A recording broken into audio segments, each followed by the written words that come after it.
90 రోజుల కోర్సు పూర్తి చేస్తే చాలు 100% ప్లేస్మెంట్ సపోర్ట్ తో సాఫ్ట్వేర్ జాబ్ మీ సొంతం. వెంటనే కోడ్ జ్ఞాన్ డెస్టినేషన్ ని సంప్రదించండి. నమస్కారం, సుమన్ టీవీకి స్వాగతం. ప్రస్తుతం మనతో పాటు ఉన్నారు ప్రముఖ జ్యోతిష్య శాస్త్ర పండితులు, శ్రీచక్రపీఠ వ్యవస్థాపకులు, బ్రహ్మశ్రీ డాక్టర్ ప్రదీప్ జోషి గారు. గురుగారు నమస్కారం. శ్రీమాత్రే. గురుగారు, గత ఎపిసోడ్లో మీరు శని బాధల నుంచి విముక్తి పొందేందుకు ఎటువంటి పరిహారాలను పాటించుకోవాలి అనేది మనం డిస్కస్ చేసుకున్నాం. అయితే పార్ట్ 2 కూడా ఉంటుంది. సో దీనికి కొనసాగింపుగా ఇంకా ఎలాంటి పరిహారాలను పాటించుకుంటే ఈ శని బాధల నుంచి వాళ్ళు బయటపడే అవకాశం ఉంటుంది? శ్రీ గురుభ్యో నమః. శ్రీమాత్రే నమః.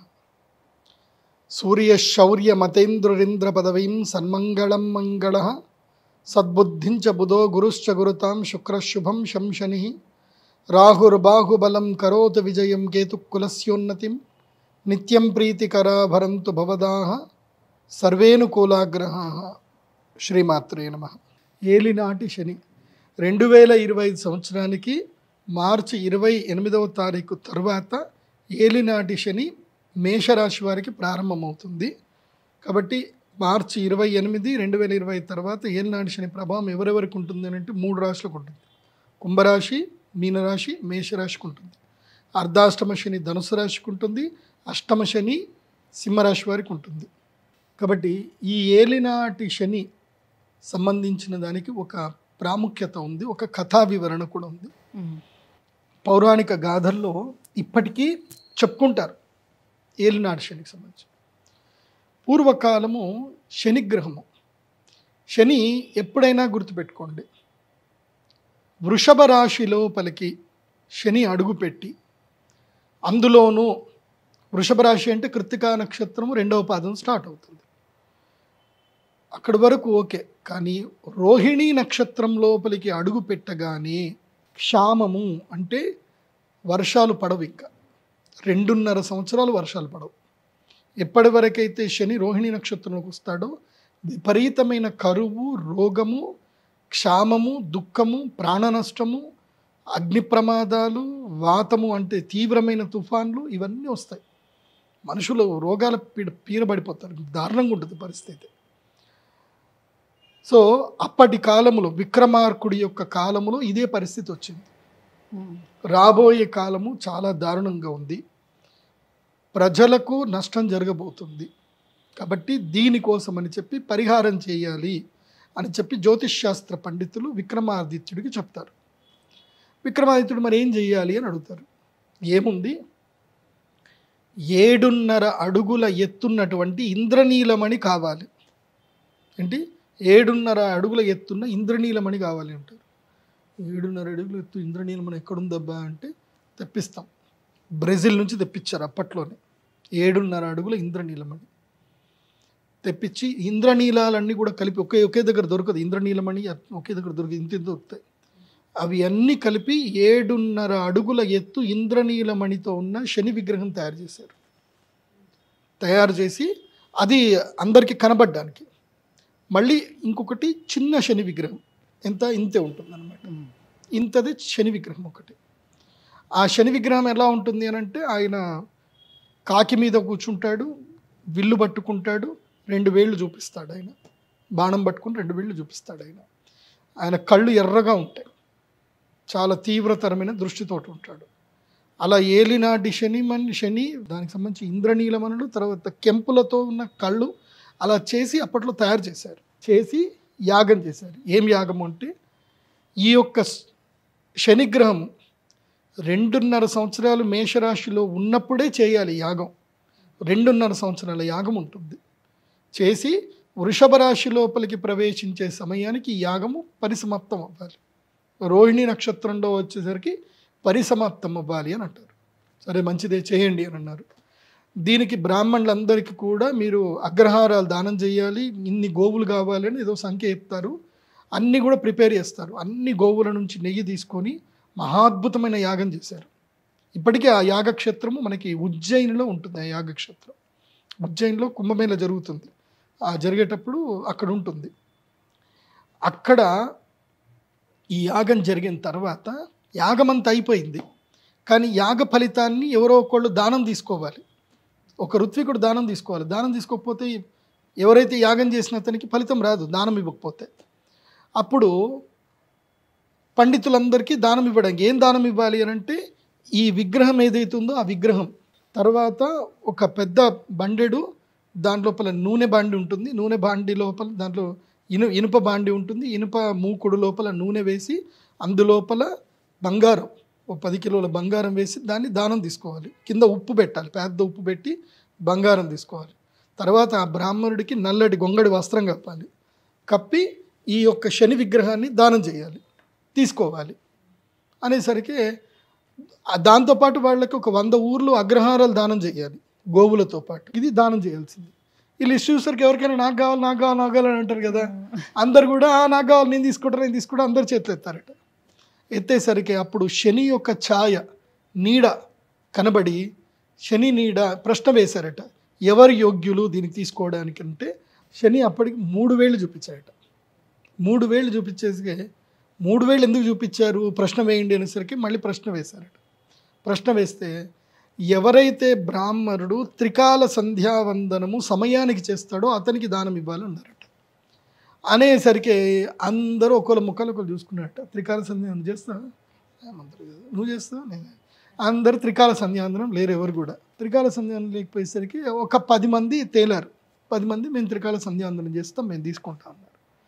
దాంట్లో త్రికాల సంధ్యావందనం చేస్తాం అనేసరికి అప్పుడు మళ్ళీ ప్రశ్న వేశారట. అవి ఈ 10 మంది ఓకే, ఈ 10 మందిలో ఎవరికి ఇవ్వాలి అని అంటే మళ్ళీ వచ్చిందట ముహూర్తం. ఏంటంటే ముహూర్త కాలానికి త్రికాల సంధ్యావందనంలో అర్ఘ్యం వదలాలి, అలా అర్ఘ్యం వదలకపోతే వేస్ట్ అని అడిగి ఈ 10 మందిని అడిగారట, నువ్వు ఏ ముహూర్తానికి అర్ఘ్యం వదులుతావు, మధ్యాహ్నం ముహూర్తం అని అడిగితే మధ్యాహ్న ముహూర్తము 12 నిమిషాలు ఉంటుంది, 12 నిమిషాల వ్యవధిలోనే వదలాలి, లేకపోతే అది మధ్య ముహూర్తం కాదు, అది మధ్య లగ్నంలో వదలాలి. సూర్యుడు మధ్య స్థానంలో ఉన్నప్పుడు 12 నిమిషాల్లో అర్ఘ్యం వదలాలి. ఆ 12 నిమిషాలే సంధ్యావందనం చేయాలి. అది జ్యోతిష్ శాస్త్ర పండితులకే తెలుస్తుంది. ఆ రోజు క్యాలిక్యులేషన్ వేసుకోవాలి, సూర్యోదయ సూర్యాస్తమాలకు మధ్య లగ్నం వెతకాలి. సో అది ఎవరు చేస్తారు అని అంటే అందరూ విత్డ్రాల్ అయిపోతే ఒక్కడన్నాడు, నేను రోజు లెక్క వేసుకొని చేసుకుంటాను, నా ఇంట్లో ఛాయా యంత్రం ఉంది. ఛాయా యంత్రం అంటే సూర్యుడి యొక్క గమనం చూపించేది. ఆ ఛాయా యంత్రం మీకు అన్నవరం వెళ్తే కనిపిస్తుంది, గడి యంత్రం ఉంటుంది, అన్నవరంలో ఒకటి ఉంటుంది, మీరు టైం చూసుకోవచ్చు, మీరు అక్కడ ఇట్లా త్రికోణాకారంలో ఉంటుంది. సో అట్లా ఆ యంత్రం నా దగ్గర ఉంది, నేను ప్రతిరోజు ఆ యంత్రం చూసి నేను అర్ఘ్యం వదులుతాను అన్నారట. అప్పుడు శని అప్పుడు అన్నారట, మరి ఇతనికి దానం ఇవ్వచ్చా స్వామి శనిదేవ చెప్పండి అని అంటే ఇలా నీడలో ఇలా సింబల్ కనిపించిందట. అవును అని సింబల్ కనిపించింది. ఇలా సింబల్ కనిపించిన తర్వాత మళ్ళీ 2 దీనికైంది, మళ్ళీ 2 చూపించారట. మళ్ళీ ప్రశ్న వేశారట, ఈ 2 ఏంది అంటే 2 ముహూర్త కాలము లోపల వరకు మాత్రమే అతనికి పుణ్య ఫలితం ఉంటుంది. ఏది, నన్ను నుంచి అతను కాపాడుకోవడానికి 2 ముహూర్తాలు, ఒక ముహూర్తం అంటే 48 నిమిషాల కాలం, 2 ముహూర్తాలు అంటే 48 + 48 అంటే 2 ముహూర్త కాలము లోపల ఇతను క్షిప్రా నదిలో స్నానం చేయాలి. అప్పుడు ఆ బ్రాహ్మణుడు చెప్తాడు ఏమని, నేను ఈ శని దానం తీసుకుంటాను, నాకు మీరేం చేయాలంటే ఇది ఎక్కడ భోపాల్లో జరిగింది ఈ యాగం, ఇది భోపాల్లో విక్రమాదిత్యుడు పరిపాలించింది భోపాల్లో. సో భోపాల్ నుంచి ఉజ్జయిని వరకు రావాలి, అక్కడి నుంచి ఇక్కడికి రావాలంటే 130 కిలోమీటర్లు. ఒక గుర్రము నాన్ స్టాప్గా రథం మీద 5 గుర్రాలు నాన్ స్టాప్గా ఎంత ఫాస్ట్గా పరిగెత్తినా 10 కిలోమీటర్లు పరిగెడతాయి, అంతకుమించి మళ్ళీ అవి అలసిపోతాయి. సో నాకు 10 రథాలు సిద్ధం చేయండి, 20 రథాలు సిద్ధం చేయండి. 5 కిలోమీటర్లకు ఒక గుర్రం అక్కడ అలసిపోయి ఆగిపోయింది అని అంటే నేను ఇంకో రథం ఎక్కుతా. నేను క్షిప్రా నదిలో మునగాలి, ఉజ్జయిని లోపల క్షిప్రా నదిలో వెళ్ళి నేను మునగాలి. నేను మునుగుతే తప్ప నన్ను శని పట్టుకోడు, నేను క్షిప్రా నదిలో మునిగితే శని బాధ నాకు తగలదు అని చెప్పగానే సరే సిద్ధం చేశారు, రథాలు అన్నీ సిద్ధం చేశారు. గడపకు లోపల ఇతను ఇలా తీసుకున్నాడు, ఇలా తీసుకోగానే నీడ స్టార్ట్ అయింది, ఈయన వెంటబడ్డం. ఇది శనిగ్రహం 7.5 అడుగుల ఇంద్రనీలమణికి సంబంధించిన నీడ ప్రారంభమైంది ఈయన పట్టుకోవడానికి. కథం ఈయన ఎక్కేసాడు, ఇంకా ఆ నీడ పట్టుకోవడానికి వస్తుంది, గుర్రాల మీద వెళ్తా ఉన్నారు, వెళ్ళి ఆఖరికి ఇంకా క్షిప్రా నదిలో మునుగుదాము, ఇంకొక 20 అడుగులు వేస్తే మునుగుదాము అనుకున్న లోపల పట్టేసుకున్నాడు శని. పట్టుకోగానే మొత్తము వెంట్రుకలన్నీ ఊడిపోయి ఆ వికృతమైన రూపము గూని వచ్చేసి శరీరంలో నుంచి అంత చీము కారి అతను అంగవైకల్యం పొందేశాడు బ్రాహ్మణుడు. ఆ స్థితి నుంచి అతను ఆ క్షిప్రా నదికి చేరుకోవడానికి చాలా సమయం పట్టింది. సమయం పట్టి మెల్లిగా పాక్కుంటూ నన్ను ఎవరు ముట్టకూడదని చెప్పాడు అతను. అదే ఆ ఇంద్రనీలమణ్ణి పట్టుకొని వెళ్ళి క్షిప్రా నదిలో మునిగితే శని వదిలిపెట్టేశాడు. వదిలిపెట్టిన తర్వాత శని ఆకాశవాణి వచ్చి, అప్పుడు ఈ వింత చూడ్డానికి ప్రజలందరూ వచ్చేసారు అక్కడ చూడ్డానికి. అసలు ఈ వింత చూద్దాం, ఎందుకు ఇట్లా ఇదంతా ఇంత జరుగుతుంది అని ప్రజలందరూ వస్తే అప్పుడు శని ఆకాశవాణి చెప్పాడు, ఇదే క్షిప్రా నది తీరంలో నా 7.5 అడుగుల ఇంద్రనీలమణి విగ్రహాన్ని ఇక్కడ ప్రతిష్టాపన చేయండి. రాబోయేది కలికాలం. ఈ కలికాలం, ఈ శాలివాహన శకం ప్రారంభమవుతుంది. విక్రమార్కుడి కాలం ముగుస్తుంది. ఆ కాలానికి నేను పూర్తిగా రాతిగా మారిపోతాను. నేను ఇక్కడ ఈ ఇంద్రనీలమణికి సంబంధించి 7.5 అడుగుల ఈ యొక్క విగ్రహానికి క్షిప్రా నదిలో స్నానం చేసి ఎవరెవరైతే నువ్వుల నూనెతో అభిషేకం చేస్తారో ఇక్కడ స్నానం చేసుకొని అభిషేకం చేసుకొని నా అనుజ్ఞతోటి మహాకాల్ లోపలికి ఎంటర్ అవుతారో, నేను క్షేత్రపాలకుడు, ఉజ్జయినికి క్షేత్రపాలకుడు శనిశ్చరుడు కాబట్టి వెళ్ళి ఉజ్జయిన్లో మహాకాళేశ్వరుని దర్శనం చేసుకొని భస్మహారతి ఎవరైతే దర్శనం చేసుకుంటారో వాళ్ళని నేను ఇబ్బంది పెట్టను అని అప్పుడు శని చెప్పాడు. అందుకే ఇప్పటికీ ఉజ్జయినిలో మనం వెళ్ళేటప్పుడు క్షిప్రా నది బ్రిడ్జ్ వస్తుంది, అక్కడ శనేశ్వరుడి గుడి ఉంటుంది. అక్కడ శనేశ్వరుడికి దండం పెట్టుకోవాలి. దీని లోపలికి పోయేటప్పుడు దండం పెట్టుకొని స్వామి ఆజ్ఞ ఇవ్వండి, మేము మహాకాల దర్శనం పోతున్నామని చెప్పి ఆజ్ఞ. మహాకాలుడు అంటే అర్థమైంది కాలమునకు అతీతమైనటువంటి వాడు. కర్కరేఖ మీద ఉంటుంది ఉజ్జయిని క్షేత్రం. అక్కడికి ఎవరైతే వెళ్ళి స్వామి దర్శనం చేసుకుంటారో వాళ్ళ టైం ల్యాబ్స్ లోపలికి వెళ్ళిపోతారు. అంటే ఇంక వాళ్ళకి ఏం పట్టదు. ఇంకా టైం ల్యాబ్స్ అంటే తెలుసు కదా, మనం సినిమాలు చూస్తాం కదా, సడన్గా ఏదో టైం నొక్కుతాడు, ఆ బాల్ తీసుకెళ్ళి 6/8 చేస్తాడు చూడు, సేమ్ అట్లా టైం ల్యాబ్స్ లోపలికి వెళ్ళిపోతాం మనం. సో ఇంకా శని బాధలు ఈతి బాధలు ఏమీ రావు. అందుకే ఏలినాటి శని ఉన్నటువంటి వారు తప్పకుండా ఉజ్జయిని క్షేత్రం వెళ్ళాలి. స్వామివారిది భస్మహారతి అని తెల్లవారుజామునే ఉంటుంది. అది ముందుగానే మీరు ఆన్లైన్లో బుక్ చేసుకోవచ్చు. భస్మహారతి దర్శనం, భస్మహారతి చూడాలి. ఉజ్జయిని మహాకాళేశ్వరుడు భస్మహారతి చూడాలి. క్షిప్రా నదిలో స్నానం చేయాలి. అక్కడ శనేశ్వరుడికి దండం పెట్టుకోవాలి. అక్కడ ఘట్కాళి అని అమ్మవారు ఉంటారు, ఆ అమ్మవారి దర్శనం చేసుకోవాలి. తర్వాత ఉజ్జయిని క్షేత్రానికి దగ్గరలోనే అమ్మవారి యొక్క క్షేత్రం ఉంటుంది, కాళీ అమ్మవారి క్షేత్రం ఉంటుంది.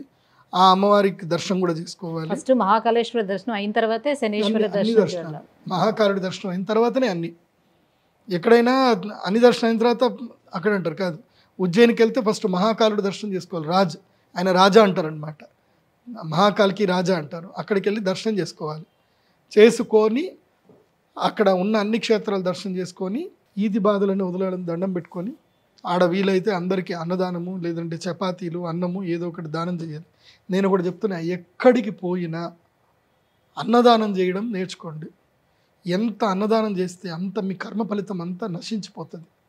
ఒకటి గొప్పది ఏంటంటే, అన్నదానం గొప్పతనం ఏంటంటే, మీరు అన్నం దానం చేసిన తర్వాత వాడికి కర్మ ఫలితం అంటదు, మీ కర్మ పోతుంది కానీ వాడికి అంటదు. ఎందుకోసం అంటే వైశ్వానర అగ్ని దహించేస్తాడు దాన్ని. కాబట్టి తిన్నోడికి నష్టం లేదు, ఇచ్చినోడికి లాభం. అందుకని కర్మ ఇంకోటికి పోతుంది అంటారు కదా, పోదు. అన్నదానం చేస్తే కర్మ దహిస్తుంది. కాబట్టి ఎక్కడ పోయినా ఆకలి మీద ఉన్నోడికి అన్నం పెట్టండి. ఎప్పుడైనా గుర్తుపెట్టుకోండి, అన్ని దానాల కన్నా గొప్ప దానం అన్నదానము, తర్వాత విద్యాదానం. ఇంతకు మించిన దానాలు లేవు. ఆ తర్వాత ఆజ్యదానము, యజ్ఞం చేసినప్పుడు దానాలు చేయడం, ఇవన్నీ ఉంటాయి. ఎందుకోసమంటే దైవము ప్రతి ఒక్క చోట ఉంటుంది. శని నుంచి మీరు బయటపడాలి అని అంటే 5 పనులు చేయండి. ఆకలి మీద ఉండేవాడికి అన్నం పెట్టండి. ఒక రైతు, ఎవరైనా కష్టపడుతున్న రైతుకి బట్టలు పెట్టండి, బట్టలు కొనివ్వండి రైతుకి. తర్వాత ఎవరైతే పిల్లలు చదువుకోవడానికి వెళ్తున్న పిల్లలకి చెప్పులు కొనియండి, వాళ్ళకి యూనిఫామ్ కొనియండి, బట్టలు కొనియండి, అదేవిధంగా పుస్తకాలు కొనివ్వండి. ఈ పని చేయండి చాలు. ఎవరైనా కార్మికుడు ఉన్నాడు, కష్టపడుతున్నాడు, లేబరు, టైల్స్ వేసే వాళ్ళు ఉంటారు, మేస్త్రి ఉంటారు, కట్టే వాళ్ళు ఉంటారు, శానిటరీ పని చేసే వాళ్ళు ఉంటారు, రోడ్లు ఊడ్చే వాళ్ళు ఉంటారు. వాళ్ళకి సడన్గా సర్ప్రైజ్ ఇవ్వండి, వాళ్ళకి బట్టలు కొనివ్వడము, వాళ్ళకి ఏదో ఒకటి హ్యాపీనెస్ చేయండి, కడుపు నిండా అన్నం పెట్టడము, ఏదో ఒకటి చేయండి. చేస్తే ఉంటుంది చూడండి, మిమ్మల్ని శని అసలు ఏమనడు. అసలు ఏలినాటి శని నాకు ఏం జరగలేదండి, 7.5 సంవత్సరాలు నాకు మంచిగా ఉంది అని అంటారు. సో ఇవి మెయిన్గా. తర్వాత ముఖ్యంగా అమ్మవారి దేవస్థానం, ఏదైనా దేవస్థానానికి ఇనుము దానం చేయండి. మా దేవస్థానం అనే కాదు, మీ దగ్గరలో ఎక్కడ దేవస్థానం ఉన్నా ఆ దేవస్థానంకి వెళ్ళి దేనికి ఒకదానికి ఇనుము లేదంటే దీపాలకు నూనె, ఇవి దానం చేయండి. బాగుంటుంది. గురుగారు, శని పట్టుకుంటే అసలు ఎలా ఉంటుంది అని తెలియజెప్పే ఒక పురాణ గాథను మాకు ఇంత వివరంగా తెలియజేసినందుకు ధన్యవాదాలండి. శ్రీమాత్రే.